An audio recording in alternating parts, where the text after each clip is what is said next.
Este vídeo contiene severos spoilers del manga de Shingeki no Kyojin o Attack on Titan. Si no estás al día y no quieres ver tu experiencia perjudicada, te aconsejo que te vayas de aquí y vuelvas en otra ocasión. ¿Ya te has ido? Perfecto, sigamos los demás.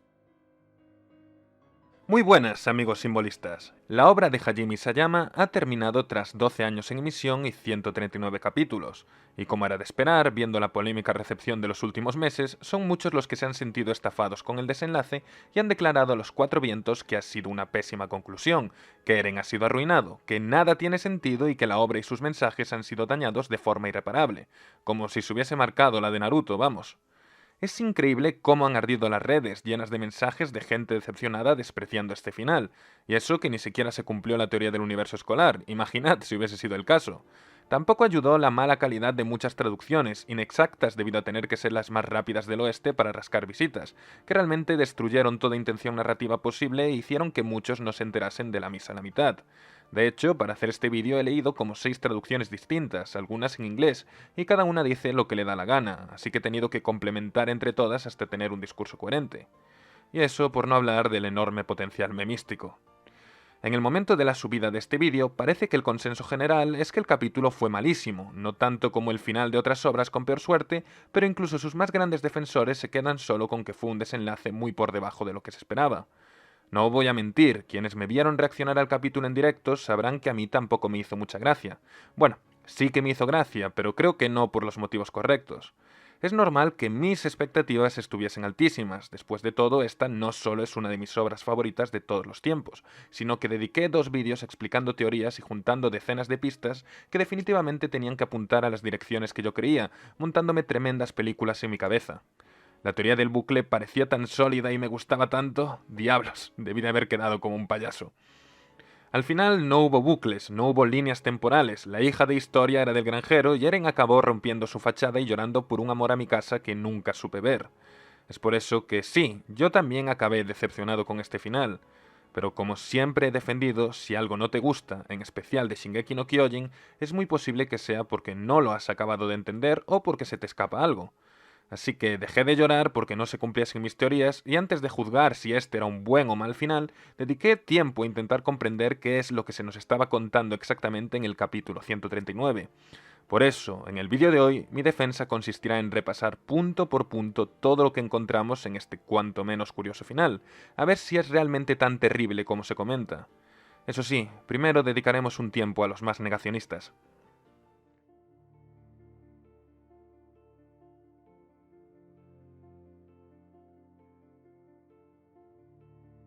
El capítulo 139 es, sin lugar a dudas, un capítulo muy extraño, incluso dentro de los parámetros a los que nos estaba acostumbrando este último arco. La gente lo siente apresurado y forzado, aparecen revelaciones que nos descolocan muchísimo en base a lo que creíamos saber de los personajes, aparecen momentos y diálogos ridículos, al menos superficialmente, y hay una constante sensación de que al final no han encajado todas las piezas que deberían encajar. Los más conspiranoicos creen firmemente que este final no es el real, o por lo menos no el que el genio Isayama había planeado originalmente. Es cierto que el autor declaró hace tiempo haber cambiado sus intenciones, pues al principio quería optar por un final del estilo La Niebla, muchísimo más trágico, pero son muchos los que piensan que aún así se vio obligado a cambiar de nuevo para responder a las demandas de la editorial Kodansha. Las opiniones aquí son dispersas, que potenciar el ship de Eren y Mikasa e ir por un final Disney, ya me dirás que tiene esto de Disney, fue una decisión empresarial para vender más, que Isayama escribió el capítulo mal a propósito para vengarse de estas presiones, o que literalmente han matado a Isayama y lo sustituyó Kishimoto. Bueno, si esto fuese cierto, ojalá lo hubiese sustituido Danny Kowalski, ese sí que es un crack. Lo cierto es que sí que hay varias pistas que apuntan en esta dirección, sobre todo viendo el historial, muchas veces incluso criminal, de los editores de esta obra. Isayama dijo que lo que hacía Breaking Bad una obra maestra era su final, además de sentirse muy decepcionado con la conclusión de Juego de Tronos, por lo que resulta curioso que se la jugase tanto con este desenlace. También tenemos cositas como el que siempre se dijo que era el panel final, ahora relegado a ocupar menos de un cuarto de página en la mitad del capítulo. No hay que olvidarse tampoco del supuesto audio del final que se filtró en una convención, aunque siendo justos, ese parecía ir sobre la batalla contra Eren, así que igual lo de final era en un plan más genérico y se refería a los eventos finales. El actor de voz de Eren dijo que aún quedaba un último Tatakae que gritar en este capítulo, y la verdad es que yo no lo encuentro. Y bueno, si nos ponemos a ver entrevistas pasadas de Isayama, como en la que afirmó odiar a los personajes que mienten, o que Eren solo veía a Mikasa como familia, pues apaga y vámonos. Es verdad que también dijo que quería traicionar al lector y llenar saunas con nuestras lágrimas, así que al menos cumplió su palabra algunas veces. Fuese por el motivo que fuese, Isayama, el genio que siempre se ha caracterizado por su foreshadowing y su espectacular manejo del ritmo y las revelaciones, ha terminado creando un desenlace que contradice varias de sus palabras a lo largo de estos años y las pistas que aparentemente nos dejó. Los más optimistas creen que MAPPA cambiará el final cuando retome la cuarta temporada, pues el propio Isayama comentó que la forma definitiva de experimentar su historia era en el anime. Incluso se dice que aún quedan páginas del Attack on School Case por publicar, así que no descartéis lo del sueño escolar todavía. Por si fuese poco, el mítico texto de despedida dando las gracias por el apoyo a la obra parecía sugerir que aún no se ha acabado. Y ya sabéis eso que dijo Isayama de que el final solo era el principio y que el número 139 representa un nuevo comienzo y bla bla bla bla bla. Ojo, que igual se marca la de Sui Ishida y nos trae Shingeki no Kyojin Re en 4 semanas. Está bien, yo no soy nadie para desmentir esto, y entiendo perfectamente el estar en tal estado de negación como para pensar que el genio al que llevas siguiendo más de una década ha sido incapaz de crear el final perfecto que te habías imaginado, y que por lo tanto esto tiene que ser falso o escrito por un editor loco o sabe Dios. Y sé que si esta gente tiene razón y este no es el final creado por Isayama, o si la historia continúa en una posible secuela, voy a quedar como un payaso otra vez tras subir este vídeo defendiendo el capítulo. Pero la verdad, me da bastante igual, porque de momento este 139 es lo único que hay, y hasta que se demuestre lo contrario es la última pieza que tenemos de esta magnífica obra, y lo que se nos ha vendido como el desenlace de esta historia. Y como tal, lo lógico es intentar entender este capítulo con la cabeza fría, estudiar si es coherente con lo planteado hasta el momento y ver si realmente puede aguantar el tipo a la hora de cumplir el papel que se le ha asignado, el de cerrar el manga más importante de los últimos años.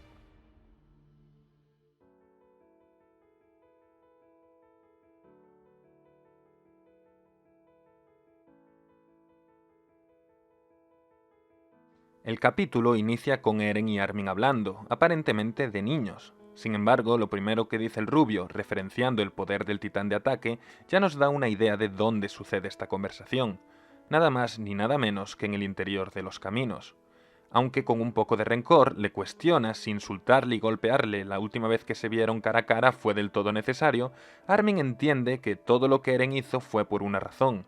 Nuestro protagonista le ha explicado todo sobre el poder del titán de ataque, así como lo que vio en el futuro y el motivo de sus acciones, el porqué de que se comportase como un auténtico desgraciado con todos, en especial con Armin y Mikasa, a quienes les mintió descaradamente con eso de que estaban controlados por los recuerdos de Bertolt y su herencia Ackerman respectivamente.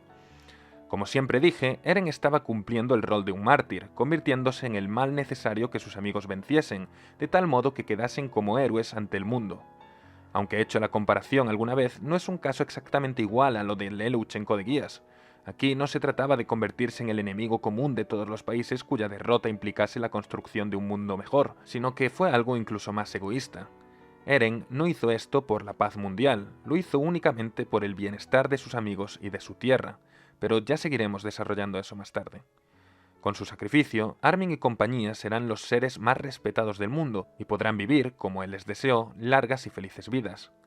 Armin lo pilla enseguida, ahora su rol consiste en emular el que una vez tuvo la familia Tybur, engañar al mundo haciéndole creer que Eren fue el mismísimo demonio sobre la faz de la Tierra, y ellos los héroes que lo derrotaron para salvar a la humanidad, de tal modo que consigan inmunidad diplomática por siempre. Eren, de forma concisa, le dice que no se preocupe ante la posibilidad de futuras guerras, pues lo más probable es que no tenga que encontrarse con ninguna en lo que le quede de vida.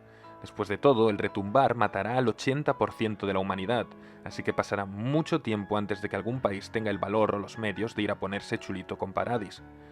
Armin se horroriza ante un dato tan perturbador y se cuestiona si es necesario llegar tan lejos para salvarlos, pero sabe que no tiene ningún caso protestar o intentar hacer cambiar de opinión a Eren a estas alturas.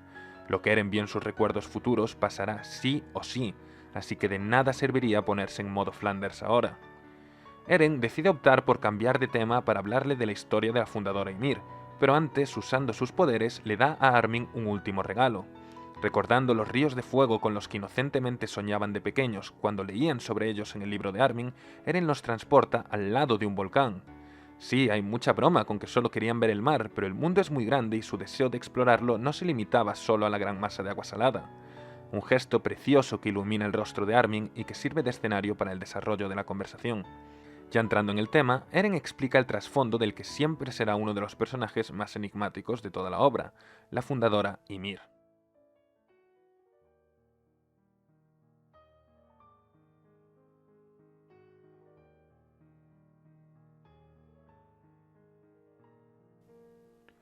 Como ya sabíamos, la maldición de los titanes se extendió durante 2000 años porque Ymir fue incapaz de dejar de servir a su rey incluso después de la muerte, trascendiendo al plano astral conocido como la Coordenada y perdurando su labor de esclava más allá del tiempo y del espacio.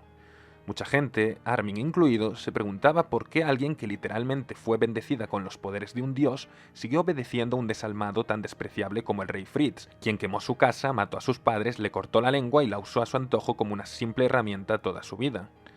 La respuesta es probablemente uno de los puntos más polémicos del capítulo, pero si os digo la verdad, tampoco me parece para tanto. Eren dice que, pese a todo, Ymir amaba al rey, lo cual suena ilógico viendo cómo la maltrató toda su vida.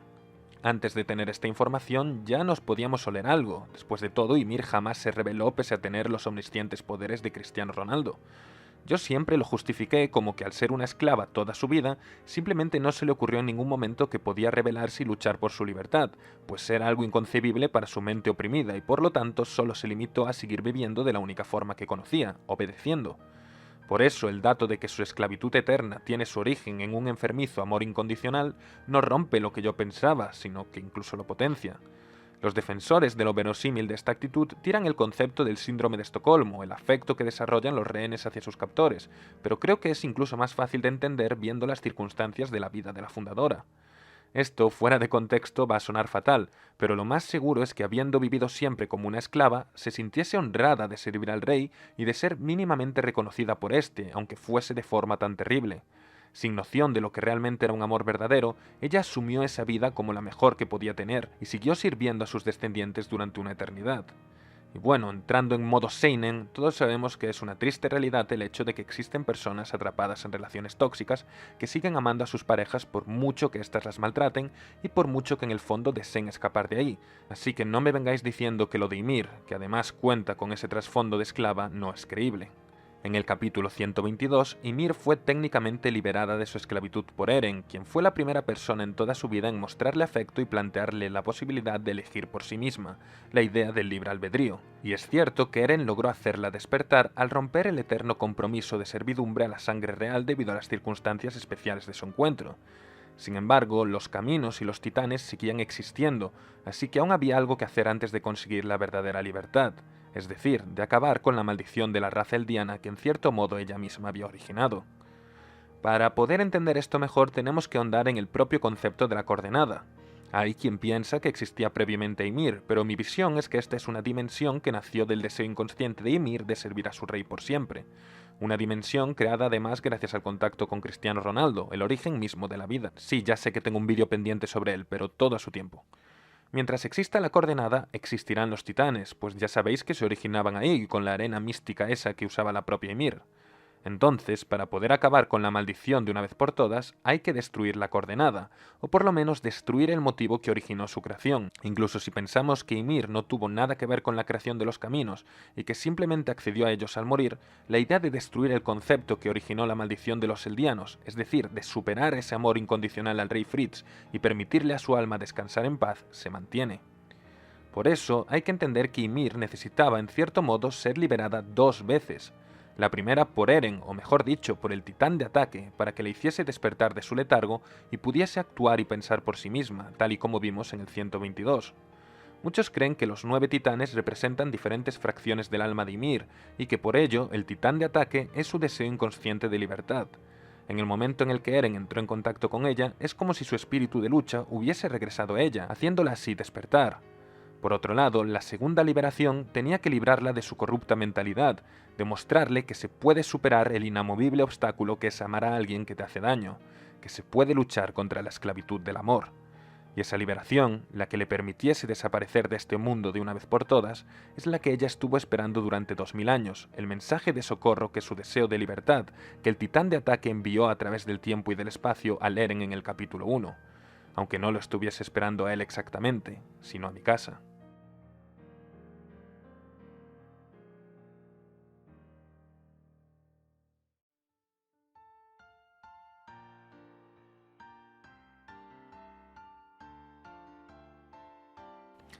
Todos nos quedamos locos al ver que la pieza clave en todo esto acabó siendo nuestra asiática favorita. El propio Eren afirma que no entiende muy bien el porqué de que ella sea esa persona y que solo Ymir lo sabe realmente. Aquí podemos entrar a teorizar en el porqué de que Ymir continuase su existencia como esclava, aun sabiendo aparentemente que algún día llegarían las personas que estaba esperando. Siendo Ymir el titán original, es posible que ella viese el futuro como el titán de ataque y observase que algún día sería liberada de su esclavitud por las acciones de nuestros protagonistas. Solo que su mente infantil y analfabeta simplemente fue incapaz de entenderlo mientras vivía, por lo que se quedó esperando a que se cumpliese dicha visión en vez de reaccionar y luchar por su libertad tan pronto vio el futuro. Que esa es otra, si hubiese reaccionado en vida, dicho futuro habría cambiado y se produciría una paradoja, pues nunca se habrían dado los eventos necesarios para que observase dicho futuro. Ya desarrollaré esto más tarde, que ahora no es el momento. La siguiente pregunta es, ¿por qué precisamente Mikasa? Como vimos en el famosísimo capítulo 138, tan pronto Mikasa reunió la fuerza suficiente para plantarle cara a Eren, superando el inmenso amor que le había atado a él todos estos años y acabando con su vida sin dudar, Ymir apareció y observó la tristemente grotesca escena del besito a la cabeza con una sonrisa. Ese momento fue lo que Ymir esperó tanto tiempo, ser testigo de que se puede luchar contra el amor y plantarle cara a quien te ata. Obviamente, Eren no se compara al trozo de escoria que fue el rey Fritz con Ymir, pero había trabajado activamente para empujar a Mikasa a esa situación, maltratándola psicológicamente para que lo odiase y llegase a este resultado. Un resultado que, como Eren dice, es lo único de lo que estaba seguro. Nuestro protagonista sabía que su muerte a manos de Mikasa liberaría el alma de Ymir y acabaría con todo ese desastre de una vez, motivo por el que siguió avanzando. Por supuesto, aquí también hay dudas. ¿En 2000 años de existencia Ymir nunca vio a ninguna mujer plantarle cara a su maltratador? ¿Por qué tenían que ser justo esta pareja, aun cuando Eren quería a Mikasa y solo montó una fachada para que se diese dicha escena? Lo cierto es que es un criticismo válido, pero se entiende que el amor de Mikasa por Eren fue el más fuerte y puro que se dio sobre la faz de la Tierra en 2000 años. Un amor tan incondicional que fue el único que se pudo comparar a lo que Ymir sentía por su rey. Siempre se ha criticado a Mikasa por ser un personaje cuya vida giraba alrededor de su Eren, alguien sin motivaciones o deseos propios más allá de proteger a su amado y estar siempre disponible para él, incluso dispuesta a dar la vida por salvarlo en incontables ocasiones. Yo mismo dije en la defensa del 138 que haber escrito a Mikasa de esta manera tan triste y obsesiva durante toda la obra tenía que haber sido a propósito para llegar a alguna conclusión, y aquí es donde realmente al fin entendemos por qué. Aunque Eren no fuese como el rey Fritz, el amor de Mikasa sí que era como el de Ymir. Ambas fueron las mayores esclavas del amor que jamás existieron, solo que separadas por 2 milenios. Y por eso, cuando Ymir pudo observar cómo la persona atada por las mismas cadenas que ella fue capaz de romperlas y poner fin con sus propias manos a quien tanto amaba, al fin entendió que ella podía hacer lo mismo. Y de ahí su sonrisa, porque ese fue justo el momento en el que pudo dejar atrás sus sentimientos por el rey, aquellos que la ataban a la coordenada, y descansar en paz de una vez por todas. Incluso Kruger le mencionó a Grisha que era importante que amase a alguien dentro de las murallas, como dándonos la pista de que la clave para solucionar todo esto siempre fue el amor. Por este motivo, tenemos que entender que la relación de Eren e Ymir se basa en un pacto entre iguales, lo cual nos recuerda una vez más al dibujo del demonio y la niña. Eren creó el escenario perfecto que liberase a Ymir, e Ymir a cambio le dio los medios para poder realizar el retumbar y cumplir su plan de salvar a sus amigos y a Paradis. Además, si todo salía bien, la propia muerte de Eren también supondría la muerte del ente primigenio, que es el que hizo todo esto posible en primer lugar, factor que obviamente también es vital en la desaparición de la maldición de los Eldianos. Desde que Ymir se encontró al bicho en su entorno natural, este se pasó 2000 años parasitando a los herederos de la familia real, manteniendo así la conexión de todos los Eldianos a la fundadora y causando su titanización cuando las condiciones lo requerían. Entonces, para liberar al pueblo eldiano, hacía falta un plan, uno que sincronizase el hacer que Ymir superase de una vez por todas su amor por el rey con la muerte del ente primigenio. Y ese plan maestro fue el retumbar. Ymir incluso le permitió a Eren invocar a los antiguos portadores titanes para crear la batalla más espectacular jamás creada, una capaz de engañar a todo el mundo y que ahora vista en retrospectiva igual estaba algo amañada para que ganase la alianza, pues si hubiesen ido en serio eso habría sido una masacre absoluta. Vamos a ver, estoy seguro de que Ymir incluso permitió la resurrección momentánea de los portadores caídos que conocíamos para balancear la batalla hacia el lado de la alianza, así que a los que acusaron este momento de un plot armor increíble para los protagonistas, que se queden tranquilos, que lo más probable es que todo estuviese milimétricamente medido por Eren e Ymir.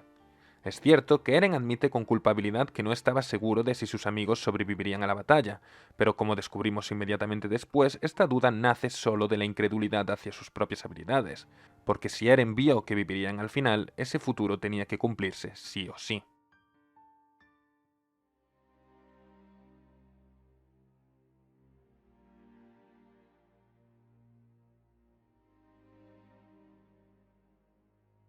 Llegamos entonces a las páginas que en mi opinión son las más potentes de todo el capítulo.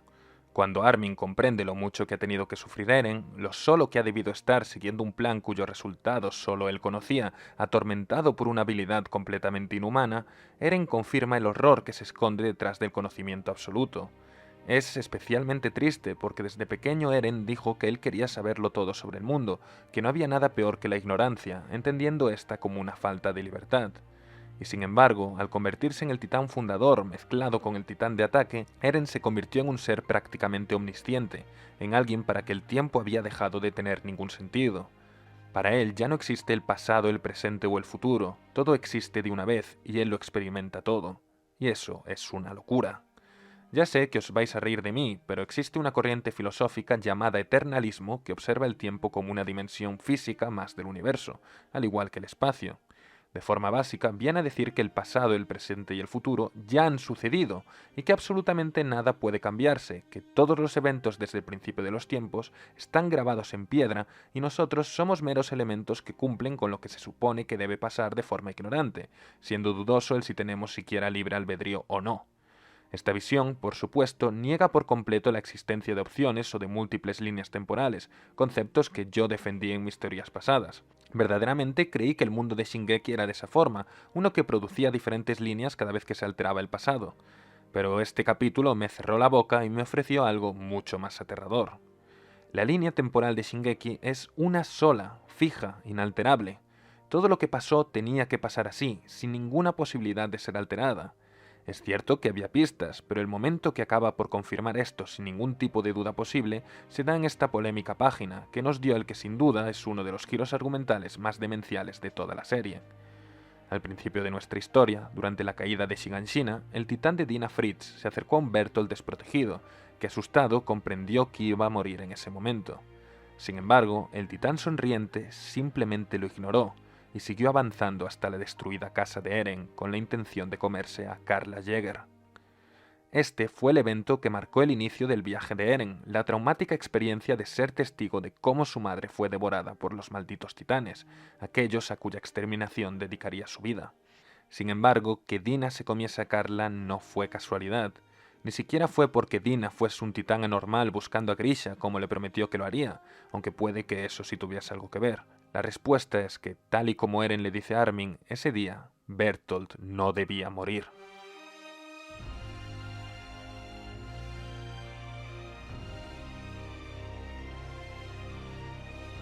En esta brutal revelación, Eren confiesa que usó los poderes del titán fundador para controlar al titán de Dina a través del tiempo y del espacio y obligarla a ignorar a Bertolt, redirigiendo su camino hacia Karla y siendo así, técnicamente, el culpable de la muerte de su propia madre.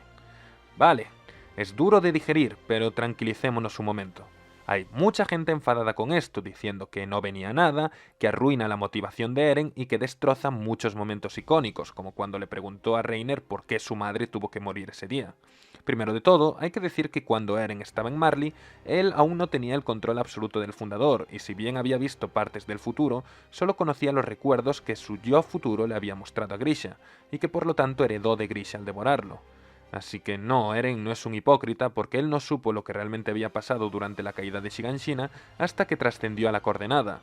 Tampoco es que esta sea una revelación sacada de la nada, pues en el capítulo 120 veíamos el punto de vista de Dina mirando a Bertolt entre los recuerdos atemporales de Eren, así que como de costumbre este giro estaba planeado y justificado. Por eso tenemos que entender qué implica que Eren fuese el causante de la muerte de su madre.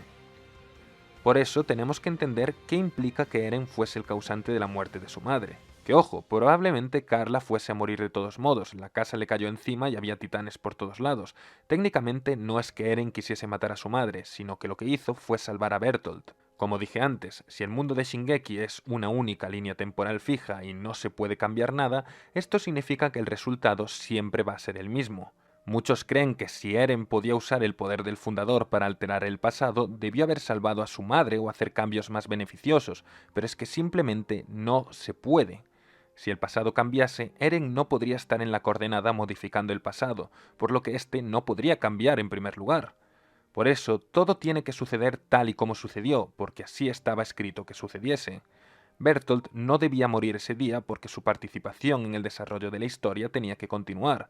Armin debía acabar heredando a su titán colosal para poder llegar al desenlace del retumbar y finalizar el plan. No existe ninguna línea temporal en la que Eren tomase la decisión de dejar morir a Bertolt, y yo no creo que Eren sacrificase a su madre por el bien mayor o para manipularse a sí mismo y darse las fuerzas para llegar hasta donde llegó, aunque son teorías posibles. Lo único certero es que literalmente no hay otra manera en la que la historia pudiese suceder sin salvar a Bertolt ese día.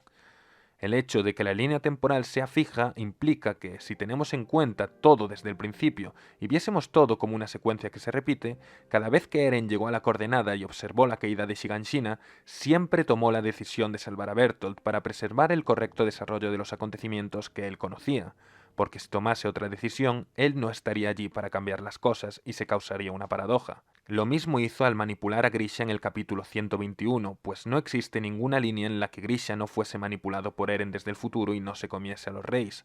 Estos eventos sucedieron así porque ya habían sucedido así, y por lo tanto siempre sucederán así.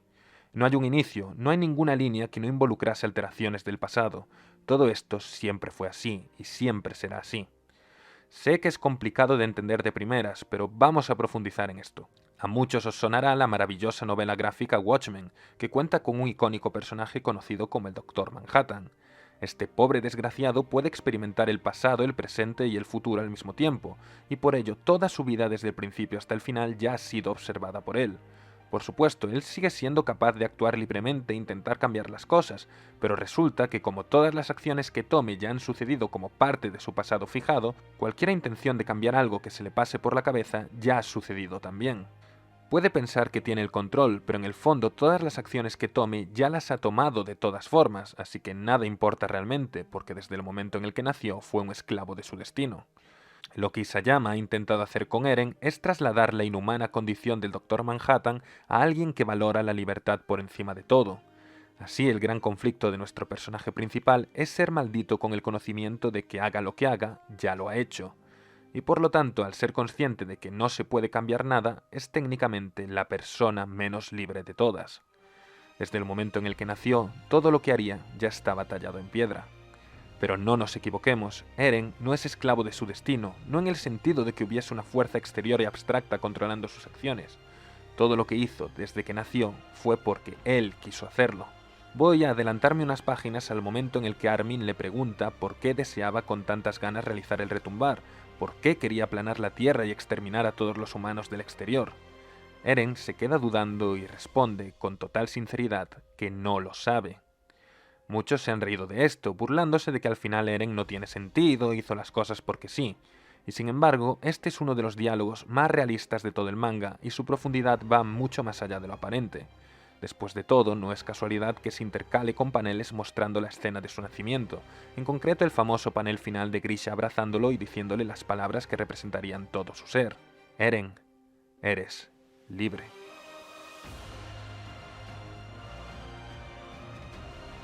El ojo iluminado del bebé Eren podría tener relación con movidas del titán de ataque, pero me voy a quedar con que solo es un efecto para enfatizar cómo este momento marcó por siempre a todo el personaje de Eren. Obviamente era un bebé y no entendió lo que su padre le quiso decir, pero es una forma bonita de representar cómo el deseo de libertad estuvo en él desde su nacimiento. Respecto a por qué Grisha le dijo esa frase, es obvio que fue porque esta vez él no repetiría los mismos errores que cometió con Zeke, deseando que su segundo hijo viviese como quisiese y haciendo lo que quisiese. Entonces la respuesta de por qué Eren hizo todo lo que hizo es la misma que él mismo nos ha dado siempre. Porque yo nací en este mundo. Todo lo que hago, todo lo que elijo, lo hago por mi propia voluntad. Y esa es la pura verdad. Nadie obligó a Eren a hacer nada, siempre pudo hacer lo que quisiese y como quisiese. La ironía es que al ser esta una línea temporal fijo, todo lo que hiciese ya lo hizo. Y el mayor ejemplo lo tenemos en el capítulo 131, cuando mientras paseaba por Marley vio al pequeño Ramsey ser golpeado por una banda de racistas. Eren había visto que Ramsay moriría durante el retumbar, así que dudó sobre si salvarlo en ese momento, porque total moriría de todos modos poco tiempo después. Y sin embargo, acabó salvándolo de todas formas, porque esa es su naturaleza, porque Eren siempre elegirá salvarlo ese día. Ramsay nunca morirá en ese momento porque Eren siempre será incapaz de dejar que lo acuchillen los racistas. Y por ello, la visión de Ramsay muriendo en el retumbar es inevitable, porque el futuro no se puede cambiar. No porque haya alguien impidiéndolo, sino porque la propia naturaleza de Eren siempre lo llevará a tomar las decisiones que desembocarán en lo que vio, por mucho que dude de ellas. Por esto es que Eren fue libre a la hora de hacer el retumbar. Es por eso por lo que siempre siguió hacia adelante, porque esos eran sus ideales y tenía que cumplirlos pasase lo que pasase. Lo hizo porque quiso, porque su deseo eterno de libertad lo llevó a eso, porque la decepción de ver que el mundo exterior estaba lleno de enemigos lo llevó a buscar ese resultado. No es que estuviese obligado a hacerlo por el destino, es que simplemente él nunca buscaría otro camino, porque su propio ser siempre lo llevaría a ese resultado. Con la salida del último capítulo, Isayama pidió personalmente que colorearan cierto capítulo para relanzarlo al mismo tiempo. Ese fue el capítulo 69, en el que Kenny Ackerman pronuncia sus icónicas palabras. Todos eran esclavos de algo, incluso él. Entonces la situación de Eren no es tan fácil como ser esclavo del destino. Eren fue toda su vida esclavo de su propia libertad. Este deseo innato e inexplicable es algo que todos tenemos dentro de nosotros. En el caso de Eren fue la libertad, pero otras personas pueden dedicar su vida a buscar cosas como el amor, el poder, la fama, sin saber jamás por qué. Somos como somos porque nacimos en este mundo, y al igual que Eren, como Kenny dijo, todos somos esclavos de nuestra propia naturaleza, la cual nunca comprenderemos. Así, el concepto de ser un esclavo de la libertad es quizás uno de los conceptos más trágicamente bellos que he visto en mi vida. Eren descubrió su condición y siguió adelante hasta el final, porque ese fue el tipo de personaje que siempre fue. Todo lo que estamos destinados a hacer lo hacemos porque somos quienes somos, porque ya somos todo lo libres que podemos, pero no lo sabemos. Por eso, la libertad de Eren radica en aceptar que todo tenía que pasar de ese modo, y vivir acorde a ello, siendo fiel a sí mismo hasta el final de su camino. Y ser consciente de eso, por contradictorio que suene en base a lo que dije antes, también lo hace la persona más libre del mundo.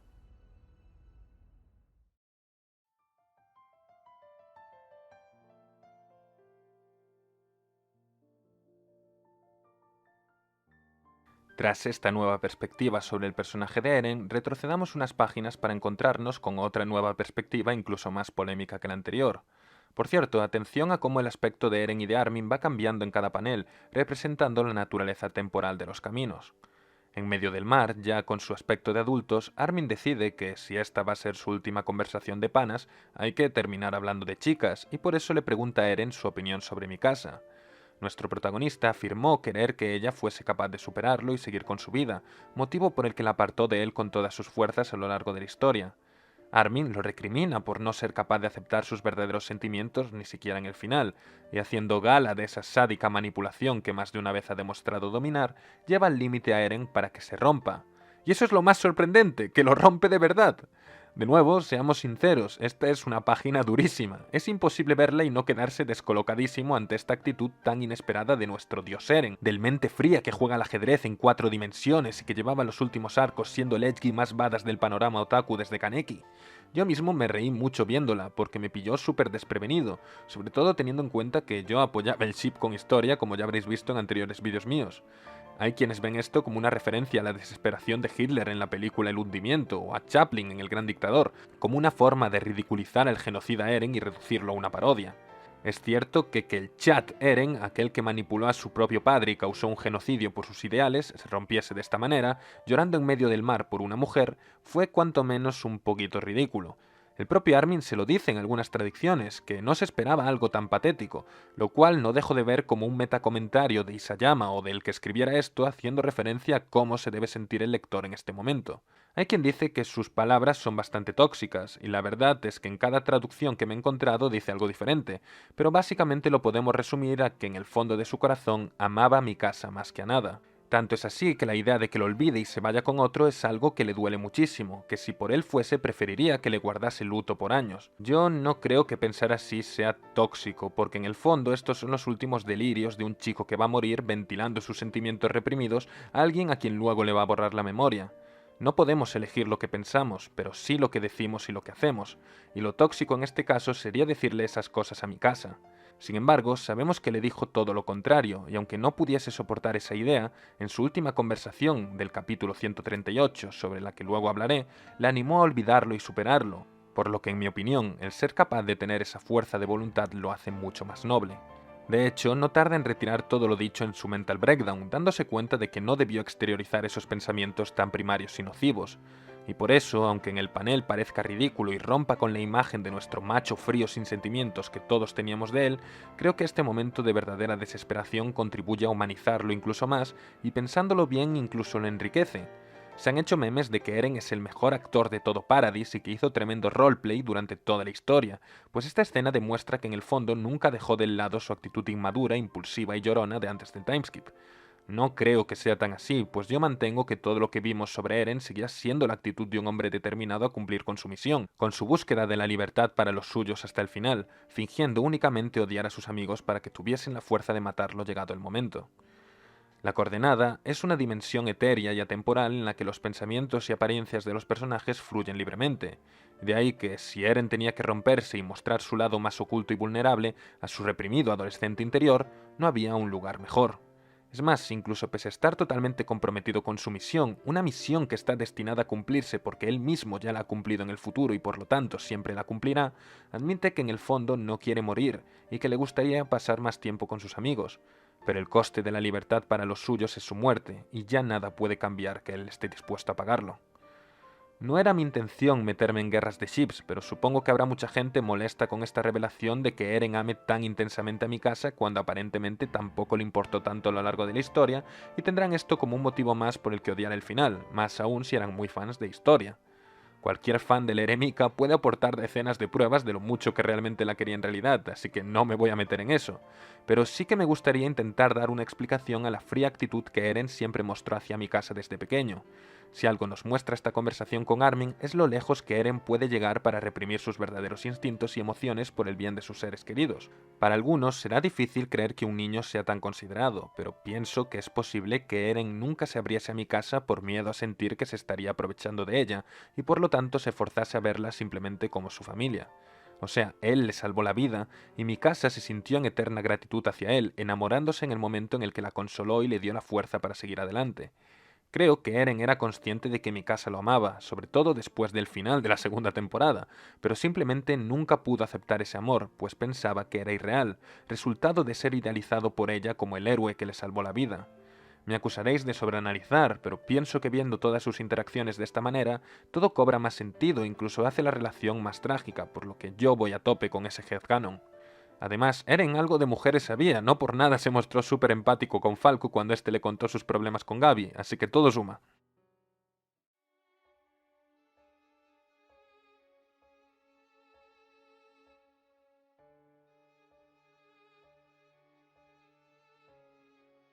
En fin, la conversación con Armin entra en su recta final con Eren explicándole el origen innato de su motivación y advirtiéndole de que le va a borrar los recuerdos con el poder del fundador, pero que probablemente lo recordará todo de nuevo una vez muera.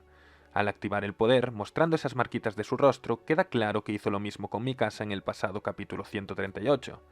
Sí, ese precioso recuerdo de la cabañita, con el Eren pacifista que había escapado de Marley con Mikasa. Sí, ese precioso recuerdo de la cabañita, con el Eren pacifista que había escapado de Marley con Mikasa, dejando todo atrás, no fue un sueño ni una línea temporal alterna como muchos pensamos. Eren hizo lo mismo que con Armin, llevó a Mikasa a los caminos y creó un escenario en el que viviesen 4 años juntos y felices hasta su supuesta muerte por la maldición de Ymir.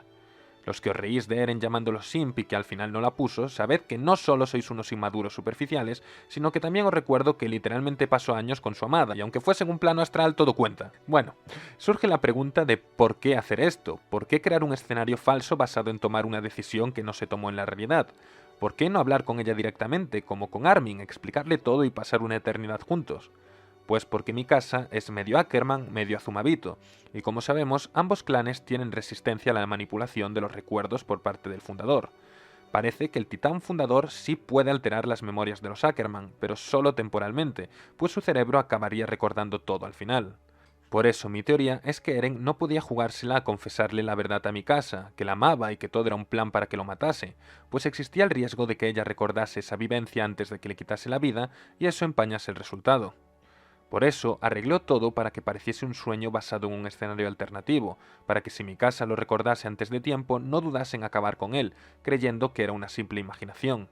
Así, Eren usó el poder del fundador para llevar a Mikasa a los caminos justo antes de que ella lo matase, y por eso lo último que vio en su vida fue a Mikasa diciéndole el nos vemos luego, antes de desactivar la memoria, regresar al tiempo real y ser decapitado por su amada. Esto fue lo que el mismo Eren vio de niño en el capítulo 1, los recuerdos de toda su vida, incluido el final de esta. Recuerdos que llegaron a él a través de los caminos por tener el fundador en el futuro, pues recordemos que la coordenada existe más allá del tiempo. Ahora sí que podemos entender qué es lo que vimos en esas enigmáticas páginas del capítulo 1, por qué Eren vio lo que vio y por qué se despertó llorando, heredando por un momento la tristeza y la frustración que sentiría al final de su vida. También entendemos el título de A ti, 2000 años en el futuro, pues el hecho de que Eren recibiese los recuerdos de su yo futuro a través de la coordenada, mostrándole todo lo que haría, es literalmente el mensaje de socorro de Ymir para ser libre, quien hizo posible dicha situación en primer lugar. Aunque la verdad, me gustaría ver otras interpretaciones sobre el título y su relación con el título del capítulo 122, así que sentiros libres de dejarlas en los comentarios. Respecto a los dolores de cabeza de Mikasa sobre los que tanto teoricé, la respuesta más sencilla a ellos supongo que es que acabaron siendo simplemente el resultado de su trauma por la muerte de su familia y le venían cada vez que sentía que sus seres queridos estaban en peligro o recordaba la muerte de sus padres. Pero sabéis que me gusta teorizar, así que voy a rizar el rizo de nuevo y sugerir que, dado que la coordenada es un espacio temporal, su cabeza de Ackerman Azumabito estuvo todos estos años intentando recordar ese tiempo con Eren en los caminos, incluso si la conversación tendría origen cronológicamente mucho tiempo después, pues el pasado y el futuro no significan nada en los caminos. ¿Qué? ¿Muy fumado para vosotros? Bueno, ya deberíais acostumbraros.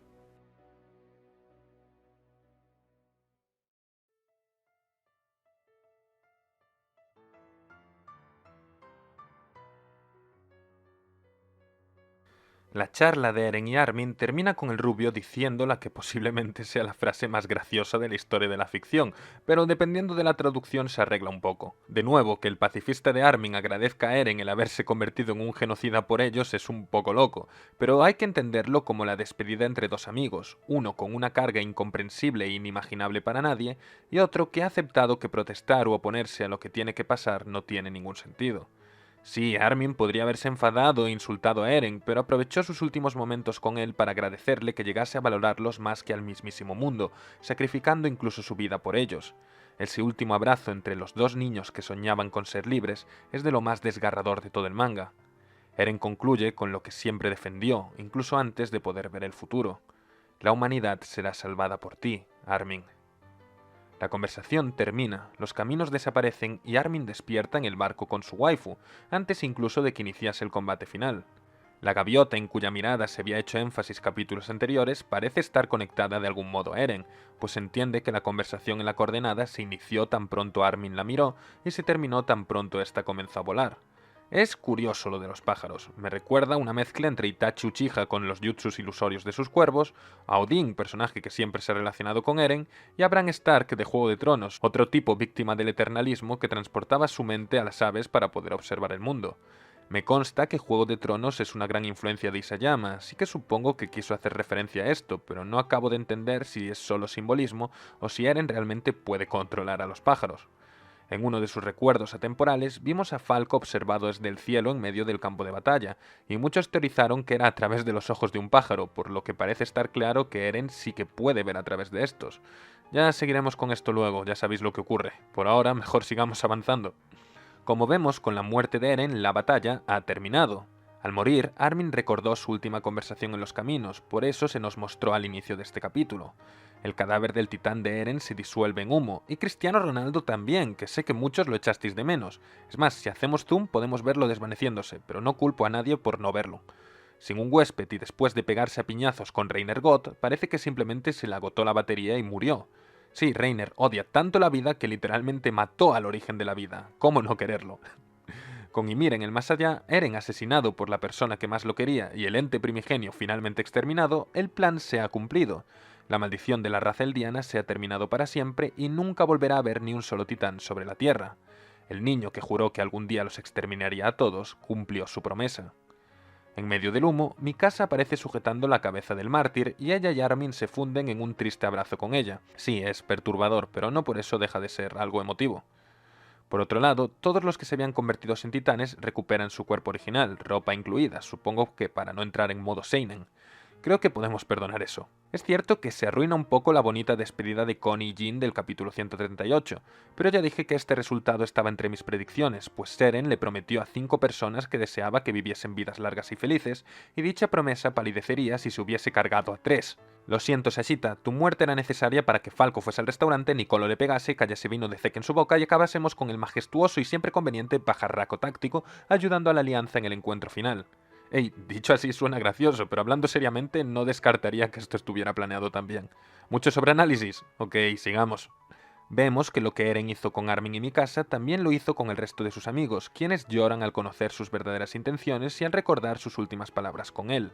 Jin lo insulta como siempre, Reiner se queda sin palabras que describan a semejante loco, y Connie nos confirma esto al decir que Eren le mencionó que incluso su madre regresaría. Supongo que el que se arrastraba en las costas de Paradis regresará también, y muchos se preguntan si los titanes colosales dentro de los muros volverán a ser humanos. A ver, juraría que en un panel se vio a Ymir construyéndolos de la nada, así que supongo que habrán desaparecido. Incluso si eran personas, creo que 100 años dentro de su forma titán, totalmente inactivos, habría asimilado su cuerpo real más allá de cualquier reparación posible. Debo admitir que la idea de millones de personas del siglo pasado despertando desnudas en medio de un muro y cayéndose desde 60 metros de altura me resulta graciosa, pero supongo que nunca sabremos la respuesta a esto. Eren también habló con Annie, y eso me parece tierno, pues supongo que le daría las gracias por enseñarle tremendos movimientos de la UFC. Parece que la única que se quedó sin videollamada privada con él fue nuestra diosa Pik, que siempre con su humor irónico dice que desearía haber hablado con él. Annie finalmente abraza a su padre. Falco lo intenta con Gabi, pero esta le hace tremendo suplex. Pobre Falco, pero nuestra Gabi es mucha Gabi. A seguir intentándolo, campeón. Eso sí, Gabi sí que abraza a sus papás. No todo va a ser violencia desmesurada en esta chica. Y llegamos al momento más bonito de todo el capítulo, el único que convence a fans y a haters por igual. El humo del ente primigenio disolviéndose comienza a mostrar imágenes. Supongo que es una referencia a que el bicho esté inspirado en un animal real, la lucigenia. Por eso entiendo que estos son alucinaciones simbólicas, pero no por ello menos bonitas. Levi, herido y cansado, ve una última vez a sus compañeros caídos de la Legión, Erwin y Hanji incluidos. Orgulloso y satisfecho, les informa de que este es el resultado por el que todos entregaron sus corazones, un mundo finalmente libre de titanes. Una vez, Erwin le preguntó a Levi si podía ver a todos los camaradas que habían entregado sus corazones. Ahora, que al fin estaba ante ellos, al verlos realizar su saludo, Levi se eleva la mano al corazón por primera y última vez en señal de respeto, mientras una lágrima cae por su rostro. Todo ha valido la pena, porque él, el último hombre en pie, es quien queda para recordarlos y dar significados a sus vidas. Y como tal, todo lo que pasó, cada una de sus muertes, tuvo sentido. Ahora, finalmente, el mejor soldado de la humanidad puede descansar. Por su parte, Kon y Jin ven a su amiga Sasha sonriendo entre el humo, lo cual es un gesto muy bonito para despedir al trío más entrañable de este manga. Debo admitir que habría estado bien ver a Marco, pero supongo que era mucho pedir. Otros personajes como Ymir Pecosa o Bertolt ya tuvieron su momento en el 137, así que habría sido redundante traerlos de vuelta. Mención especial al momento en el que Reiner le confiesa a su madre avergonzado el haber perdido el titán acorazado, como pensando que para que ella lo quiera sigue siendo necesario que sea un arma de guerra. No lo culpo, porque vaya madre le tocó tener. Al menos, tras todo esto, parece que aprendió algo y lo abraza con cariño en el que puede ser el primer abrazo verdadero que le da en toda su vida, arrepintiéndose de haber sido una mala madre. Supongo que a veces vale la pena vivir, ¿no, Reiner? En fin, Mikasa decide aprovechar la confusión para escapar y poder enterrar los restos de Eren en un lugar adecuado, temerosa de que no la dejasen por eso de ser tremendo genocida. Una vez más, admito que la idea de Mikasa yendo de Marley a Paradis sin equipo de maniobras con una cabeza goteando sangre en brazos es como mínimo impactante, pero no seamos malos. Ella tiene claro dónde debe descansar y Armin concuerda con que es el mejor lugar. También lo hace Isayama, teniendo en cuenta que en el capítulo 1 este árbol estaba marcado con una cruz. Y qué demonios, el videoclip de Akatsuki no Requiem también. Mientras Mikasa emprende su viaje, el secretario Müller de Marley quiere seguir con el ciclo de odio y no tarda en apuntar a los eldianos con sus armas. En una escena reminiscente a la primera temporada, Armin usa la cabeza y les dice que si los eldianos siguiesen siendo peligrosos, ya habrían tomado acciones para defenderse. Como son puros factores, Müller entra en razón, pero se queda un poco en plan ¿y tú quién eres? Entonces Armin decide robarle la Aquila a Mikasa y abrazar su papel como el nuevo Elos, aquel que engaña al mundo para lograr la paz, afirmando ser el hombre de Paradis que acabó con el demonio usurpador, Eren Jaeger.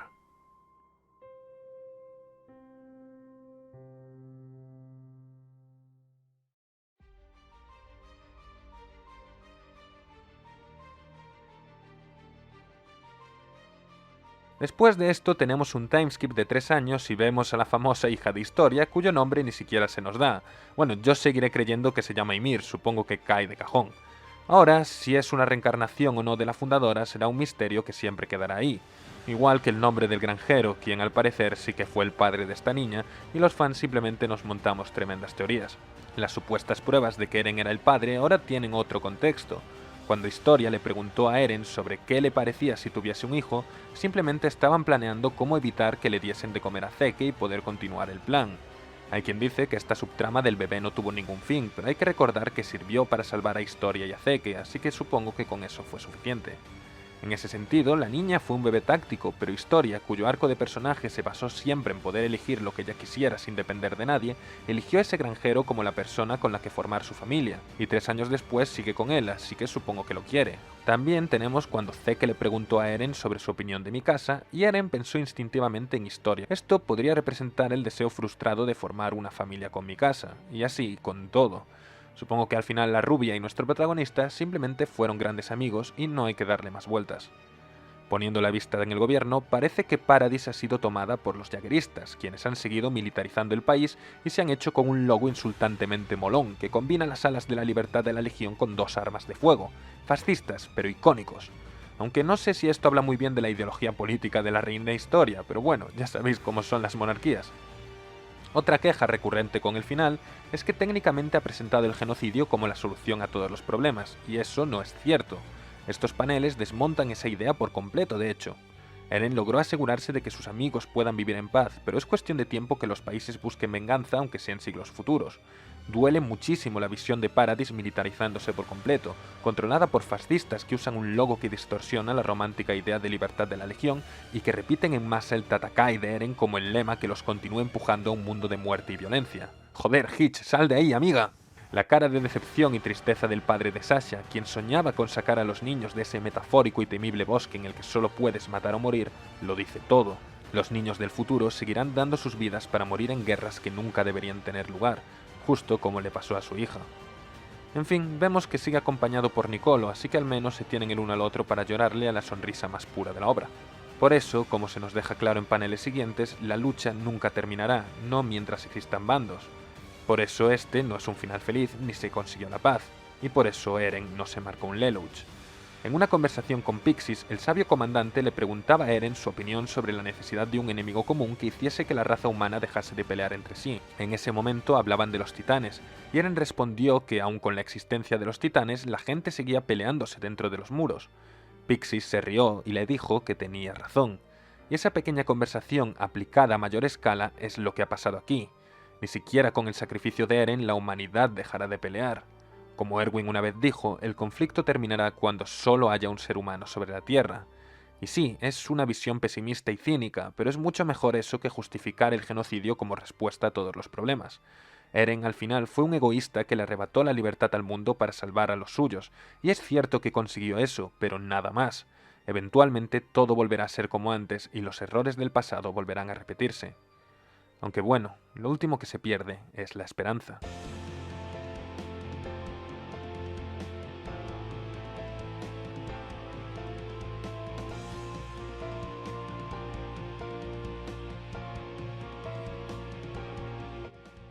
En este nuevo mundo sin titanes, Armin y compañía parece que no han podido regresar a Paradis en 3 años, pues por haber asesinado a Eren está claro que los jaegeristas tomarían represalias. Tras haberse convertido en los embajadores de la paz de las Naciones Unidas, se dirigen a encontrarse con Historia para dialogar la paz de Paradis con el mundo. Ah, y Kiyomi forma parte de la cúpula del gobierno de Historia, eso está guay. Respecto a nuestro grupito de supervivientes, dentro del barco tienen una escena que también ha dado que hablar.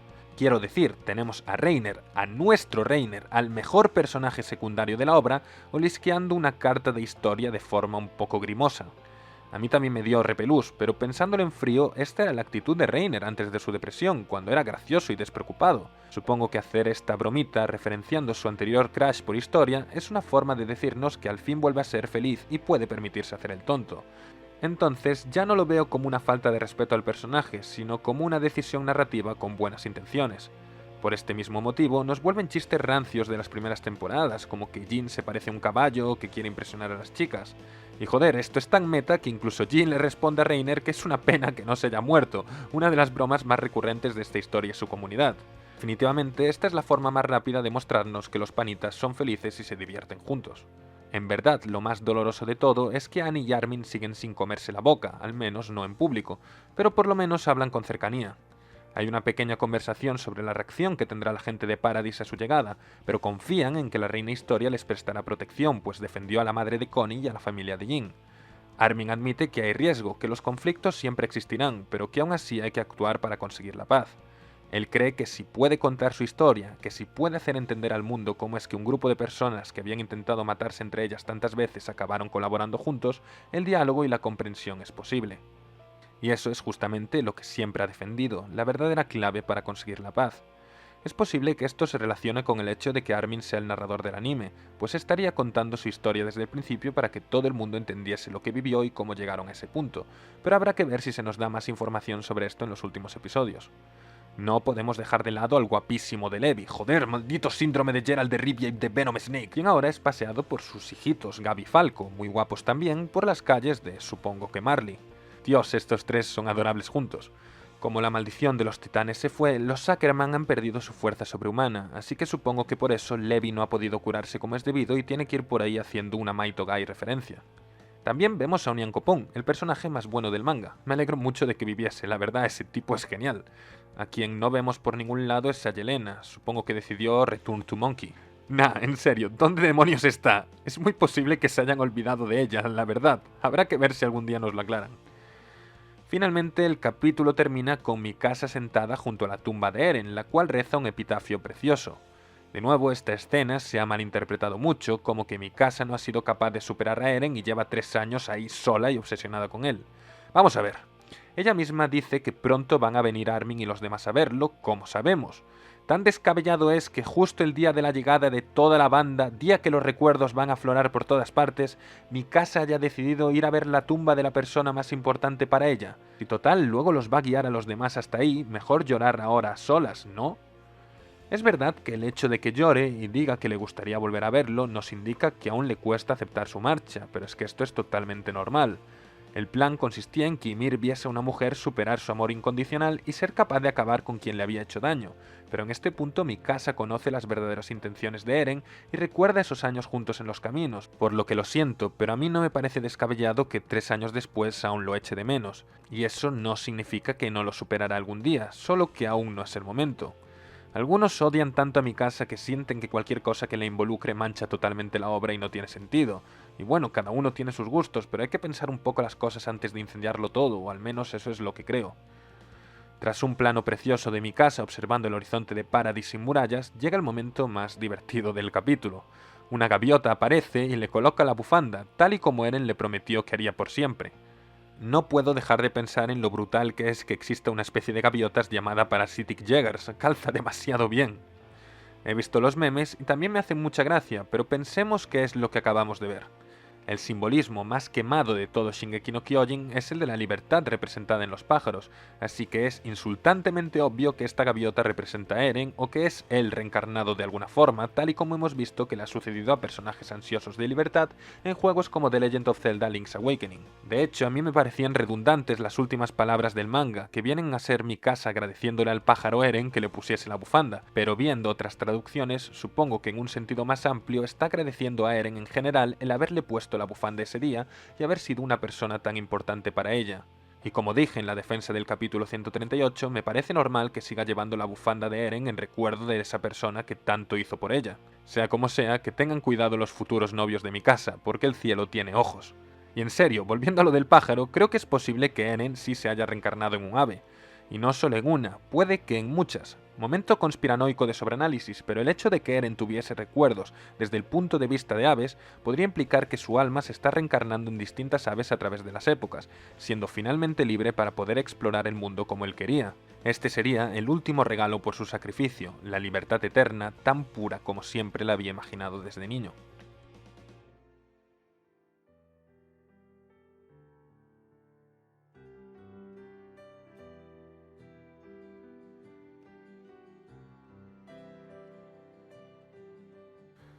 En fin, viendo todo lo que hemos visto y lo mucho que he hablado, está claro que como mínimo este es un final potente.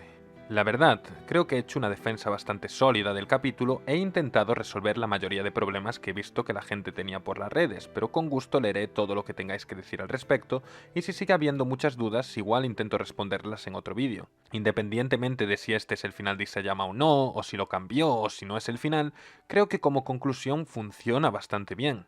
Y desde luego, al menos para mí, no ensucia para nada la maravillosa obra maestra que ha sido este manga de principio a fin. Quizás no sea el final perfecto, pues está claro que tiene problemas, y desde luego creo que es uno que ninguno de nosotros esperaba, pero tras verlo tantas veces he acabado bastante convencido de que es un buen final. Sin embargo, si estamos hablando del final de una obra, aún nos queda una pregunta. ¿Qué es lo que nos quería contar esta historia? ¿Cuál es la moraleja que podemos sacar? Reflexionaré incluso más cuando en el futuro lejano analice el arco final en su conjunto, pero creo que de momento puedo daros una respuesta. Una respuesta que ya sabéis, pues es el mismo tema que se ha tocado durante toda esta historia. La búsqueda de la libertad. Eren era esclavo de su deseo de libertad y sacrificó su propia libertad para salvar a los suyos. Mikasa era esclava de su amor y aún así reunió las fuerzas para renunciar a él cuando fue necesario. Los demás personajes también eran esclavos de sus circunstancias, luchando entre ellos y atrapados en un ciclo de rencor por todo el mal que se habían causado mutuamente, pero lograron superar eso y aliarse por el bien común, y sin embargo, el mundo sigue siendo esclavo del odio y del conflicto. Por eso, acusar este final de apología bélica o fascista es realmente no haber entendido esta historia, pues una vez más la importancia recae en el diálogo, en la búsqueda de puntos en común para seguir caminando hacia un escenario mejor para todos. Y ese es el tema principal que Shingeki no Kyojin siempre ha mantenido, así que no, este final no traiciona los ideales de la obra.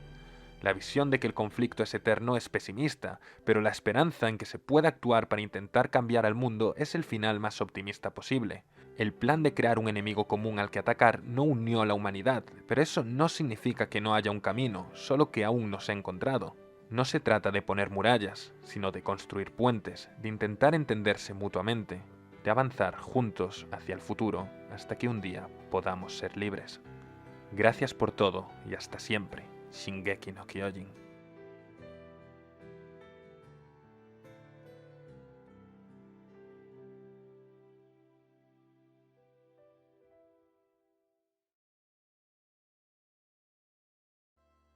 Dios mío, no sé si seguirá alguien aquí para escuchar esto, cuántos dislikes me voy a comer tan solo por subirlo, pero dije que defendería este final y eso he hecho. Supongo que los que están tan decepcionados como para no querer escuchar otras opiniones nunca verán este vídeo, pero espero haber ayudado a los indecisos y reforzado a los que ya les gustaba. Y si lo he conseguido, pues solo me queda pediros un like, una suscripción y un comentario para ayudar a que el algoritmo recomiende este vídeo. También podéis seguirme en Twitter para verme librar una eterna guerra sin fin contra los haters de este final, o en Twitch para verme reaccionar a animes y mangas. Sin más que añadir, muchas gracias por ver este vídeo y hasta la próxima.